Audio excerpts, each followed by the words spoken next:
going on YouTube? You know, I know it's been a minute since I had this type of setup. Best anime with amazing hand-to-hand combat. We finna watch this right now. All I ask is for you to like the video. That's really it. Let's get straight into it. Make sure you like and subscribe.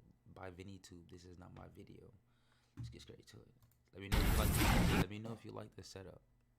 You know.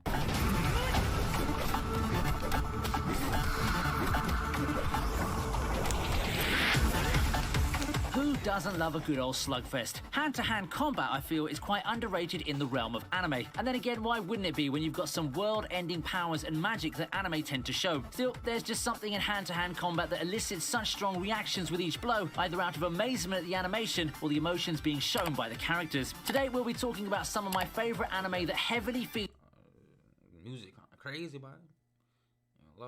Try to focus on stuff that features more physical close quarters battles.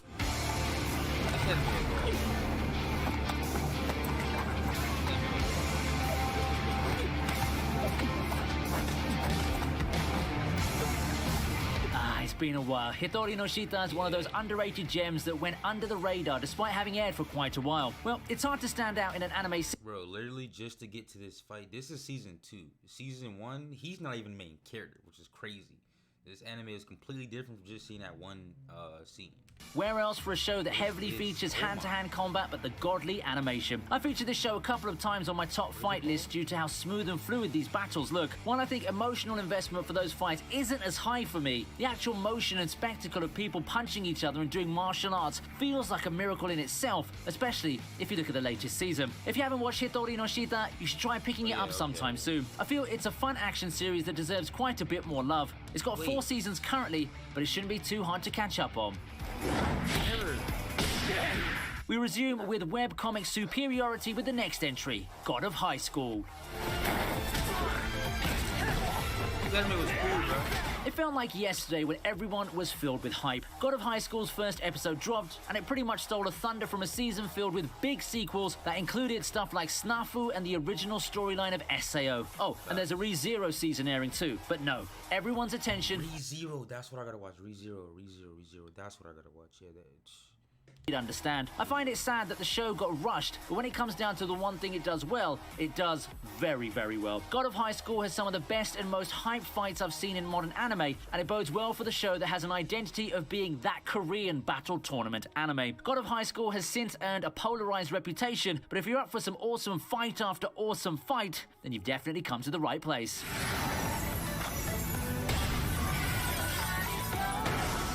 Fog Hill of 5 Elements is next on the list. So far, I've seen...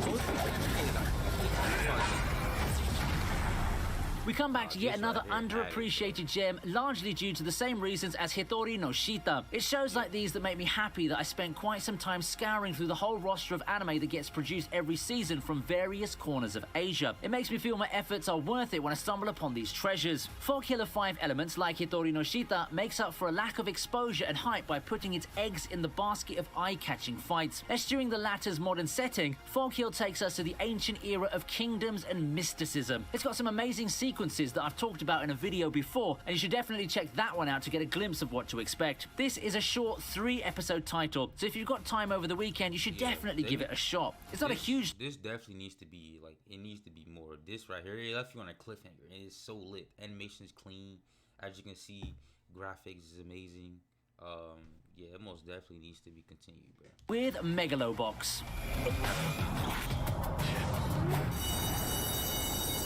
And here comes Mr. Action Anime of 2018. Oh, you don't know who that is? Well, there's this other video I made where under certain qualifiers I crowned Megalobox Action Anime of its year. It's unique in terms of aesthetics in a sports anime, and it's filled to the brim with gritty and intense fights. Surely a callback to the good old days of Ashita no Joe and the like, Megalobox combines the western feel with sci-fi, sports, and a whole lot of drama and emotion. As I said in that video, it evoked a sense of nostalgia for me, and it could do so for you too. The fights might not be as flashy as something from any of the 3 mentioned shows on the list, but the emotion and the impact are things that not a lot of anime can replicate. So make sure you check out Megalobox. Y'all think this got, like, is he going in order? I forgot. What is he going in order? Because if so, I don't think this should be over here with the I don't know. I haven't watched anime, so I guess I can't judge it or anything or say anything about it. But so far, it doesn't seem like this should be competing with the other ones. You know, this is perfect. While we're on the topic of boxing anime, we can now move on with Hajime no Ippo.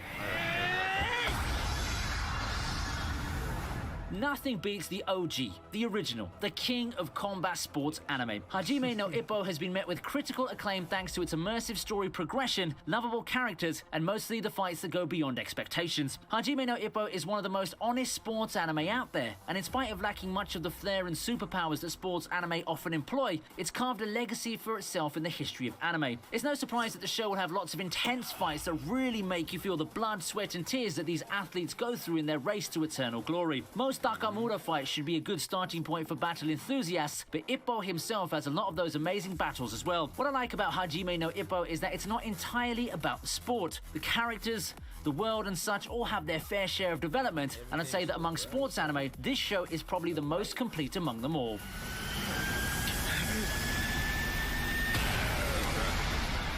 And hey, if you've been enjoying the video so far, that subscribe button's looking real appealing now, I bet, isn't it? If you're one of those many people watching and haven't subscribed, then please consider doing so. Seeing that subscriber count go up is one of the biggest motivators for any content creator after all. What? But when I get hard by the you know, stop playing me, All right. Have you done subscribing? Good. Thank you for your patronage, and let's get back to the video. Real Drive is up next, and this one's a banger. I don't like these type of animations with this animation, bro. Like these animations, it was another one. It was Renshin or something like that. Renshin, not Kenshin. It was Renshin on Netflix, something like that. These like type of animations, even Baki, the animations, it was weird, bro. Like, why do they do this? Thank you for your patronage. This is a show that hasn't been talked about that much. Real Drive takes a lot of inspiration from the cyberpunk series of old that has quite the psychosocial or metaphysical backdrop. Think something like Ghost in the Shell, or even Serial Experiments Lane if we're to stretch out even further. While Real Drive didn't get a whiff of the popularity that those mentioned titles enjoyed, it does have one very special thing going for it. Awesome hand-to-hand combat fights. You should check those out if you want to find a reason to pick up this show. Combat enthusiasts would surely enjoy the show, and I hope that whichever type of watcher you are, you'll definitely give this niche series a shot. It takes a while to rev up and all, but I had a blast watching it from start to finish. How can we have a list featuring hand-to-hand combat anime without Baki?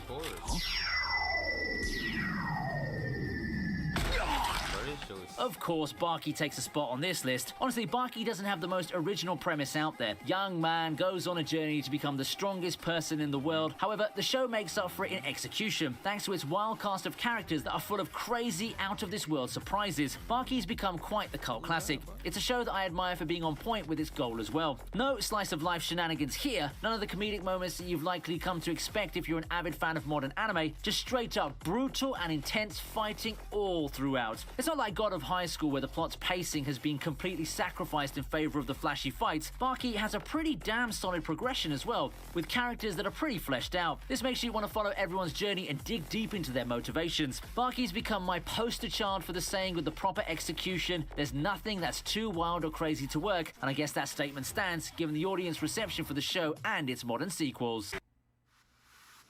Yeah, that boy in the air, but come on. Yeah, Baki lit. If you watch Baki though, I recommend though, like, I won't say older one, but is this show, bro. I don't like these animations.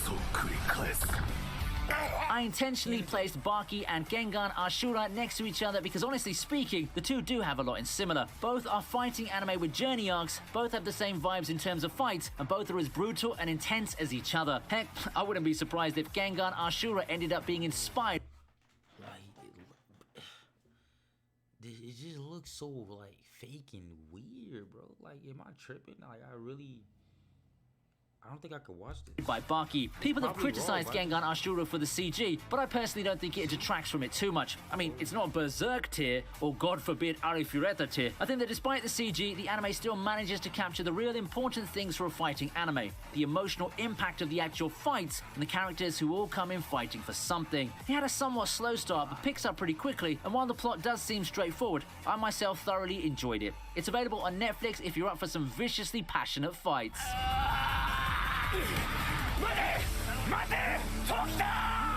I want to end this list with something most of you are familiar with, and I think that the best mainstream anime for it would be Naruto. Yeah.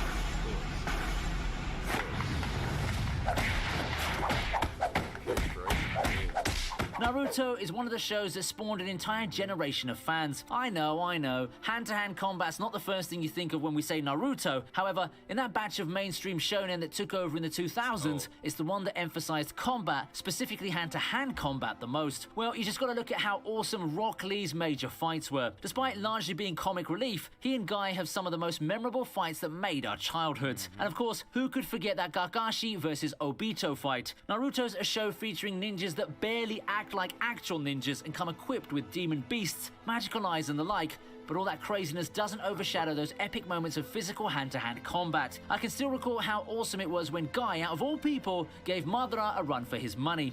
Bro, I personally think like Obito versus Kakashi, that was a cool fight, but I think people be like underrating Itachi. Like, bro, Itachi got some fast hands, bro. Like, they literally gave him a disease just because he was so overpowered. Like, bro, y'all should go watch some Itachi fights, bro. Itachi actually got some hands, bro. Like, even when he got the coat on, bro, like, he be hiding, bro. Itachi got some hands, bro. I'd rather watch Itachi. What? That's crazy, bro. Naruto's had a long run, and it's a journey that I don't regret taking. It's a long runner, but if you're up for a long-running shonen with a lot of awesome hand-to-hand fights while having so many people to talk to about it, then Naruto's a personal favorite and my top recommendation.